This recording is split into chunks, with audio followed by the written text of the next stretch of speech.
ఇవన్నీ దొంగతనాలు చేసే ఒక గ్యాంగ్ని పట్టుకోవడం జరిగింది. ఇందులో మొత్తం 16 మందిని అరెస్ట్ చేశాము. 10 days బ్యాక్ మనకి ఆదోని 1 town లిమిట్స్లో కూడా 14 పందెలు అంతకంటే ఎక్కువ దొంగతనం చేశారు. అడ్డొచ్చిన వారిపైన ఈ ఎంటీ కూల్ డ్రింక్ బాటిల్స్ తీసుకొని వాళ్ళ మీద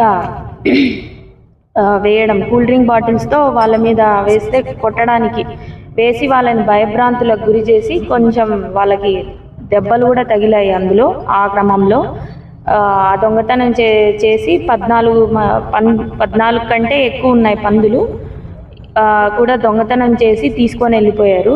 మా దర్యాప్తులో Sriram and team 1 town CI గారి టీం దర్యాప్తులో మనకి మొత్తం 16 మందిని అరెస్ట్ చేయడం జరిగింది. ఇందులో మొత్తం 25 మంది ఉన్నారు. ఇందులో ఇన్ఫార్మెంట్స్ ఉన్నారు, ప్రాపర్టీ రిసీవర్స్ ఉన్నారు, ప్లస్ దొంగతనం చేసే వాళ్ళు ఉన్నారు. 3 వాహనాలని కూడా సీజ్ చేయడం జరిగింది. వాళ్ళ వద్ద ఉన్న డేంజరస్